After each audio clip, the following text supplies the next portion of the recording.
একদম এই মনোজিৎ ছাড়াও সাউথ ক্যালকাটা ল কলেজে নিঃসন্দেহে প্রচুর টিএমসিপি যোগ্য অনেস্ট ছিল, সেখান থেকে বাছা হলো অস্থায়ী চাকরির জন্য মনোজিৎকে, যার নামে কোনো মানে লটারির টিকিট কাটতে হবে না বা জ্যোতিষ চর্চা করতে হবে না, যার নামে কলকাতা পুলিশে ফৌজদারি মামলা 11টা, তাকে আমি বাঁচলাম অস্থায়ী কর্মী হিসেবে। কি বলছে 2017 মোটামুটিভাবে 2017 সালের পরে আর ছাত্র ভোট হয়নি।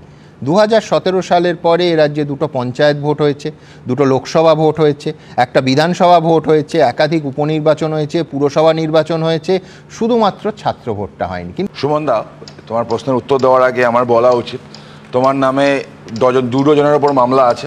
আমি তো মনে করি আরও একটা মামলা কালকেই হওয়া উচিত। তোমার সাহস কি করে হয় যে বলো সৎ তৃণমূল ছাত্র পরিষদের নেতা চাকরি পেতে পেত? কাঁঠালের আমসত্ত্ব কোনদিন দেখেছো? সোনার পাথর বাড়ি দেখেছো? সৎ তৃণমূল আবার কি জিনিস? ওরকম কিছু হয় না। মমতা বন্দ্যোপাধ্যায়, এখানে আমার আপত্তি থাকবে, আমি জেনারেলাইজেশনের বিপক্ষে, এবং আমি মনে করি তৃণমূল কংগ্রেসেও প্রচুর সৎ মানুষ আছে। মমতা বন্দ্যোপাধ্যায় নিজেকে আজকাল সততার প্রতীক বলে না, আর তুমি সৎ তৃণমূল নেতা খুঁজে বেড়াচ্ছ।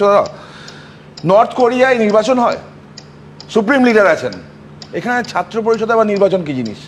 তৃণমূলের ইউনিয়ন, তৃণমূল ছাত্র পরিষদে ইউনিয়ন রুম না তো ওগুলো। আর কেন হবে বলো তো?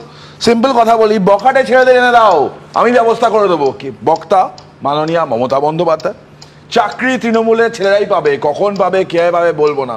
বক্তা ব্রাত্য বসু ঘনিষ্ঠ রাজু সেন শর্মার বক্তব্য, ব্রাত্যদা প্রাথমিকে চাকরি দিয়েছে কয়েকশো ছেলে মেয়েকে। কেন দিয়েছে জানি আমরা। আচ্ছা, এই তৃণমূল ছাত্র পরিষদের কাজটা কি? আমার প্রশ্ন থাকবে, একটা এমন একটা অর্গানাইজেশন যার হেড যে আছে সে জিটিএ নিয়োগ দুর্নীতি আছে, আমি আলাদা ব্যাপারে যাচ্ছি না, তারা এই স্টুডেন্টদের প্রোটেস্ট হলো, চাকরি গেল এত, তাকে দেখতে পাবে না। ছাত্রদের স্বার্থে কথা বলতে এদেরকে দেখতে পাবে না। এদের কোথায় দেখবে? কলেজে অ্যাডমিশন হওয়ার সময় দেখতে পাবে। সাউথ ক্যালকাটা ল কলেজ স্যারও আছেন এখানে, বলবেন ল কলেজের যা ভ্যাকেন্সি তার থেকে বেশি অ্যাডমিশন নেওয়া হয়। প্রত্যেকটা স্টুডেন্টের কাছ থেকে কলেজ ডেভেলপমেন্ট ফিজ হিসাবে নাম করে চাঁদা কেটে 20,000 টাকা করে তোলা হয়।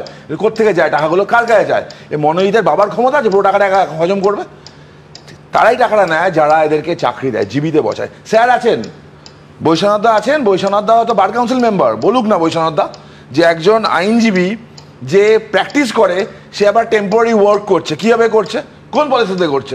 তার সাসপেন্ড হওয়া উচিত। করেছে কি ওনারা? ওনার দলের লোক তো করেছেন। দেখো সিম্পল হিসাব, এই টোটাল ক্যালকুলেশন কেন হয় না? ক্যালকুলেশন হয় না টাকার জন্য, আর কোনো কারণ নেই। পুরো ব্যাপারটা টাকার খেলা।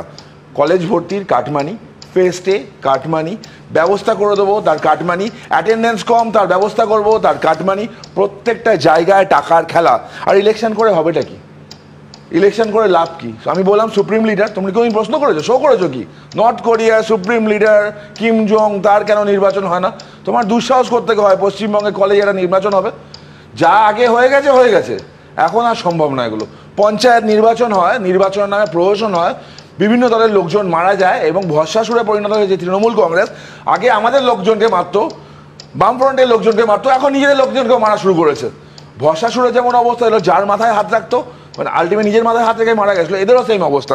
দেখো খুব সিম্পল। কিন্তু অধিকাংশ কলেজে নির্বাচন যদি হয় তার একটা বড় অংশ তৃণমূল কংগ্রেস, তৃণমূল ছাত্র পরিষদ জিতবে না, তারা বুক ফুরিয়ে ঘুরে বেড়াতে পারতো, গণতান্ত্রিকভাবে জয়ী হয়ে বুক ফুরিয়ে ঘুরে আসতে পারতো। ওয়েস্ট টাইম, যখন আমি জানি নির্বাচন করলে আমিই পাবো, নির্বাচন করার দরকার কি? এ মনোজিৎ মিশ্র যেগুলো দেখাচ্ছ, এই মনোজিৎ মিশ্ররা কারা? এরা তো টাকা তোলার এজেন্ট। তৃণমূলের প্রত্যেকটা ছাত্র পরিষদ নেতা কারা? টাকা তোলার এজেন্ট। বৈশাখা অস্বীকার করবে?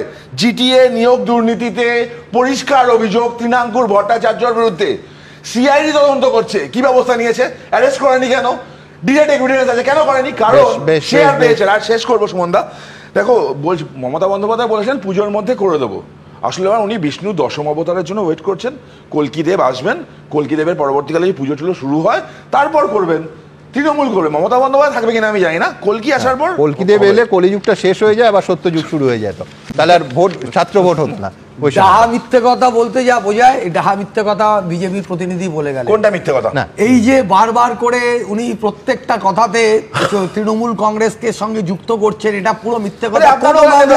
কোনো মামলা কারুর এই মিথ্যে কথা আপনি যখন বলে যান বলিনি, আপনি জোর করে আমার কথার মাঝখানে ঢুকে পড়ি।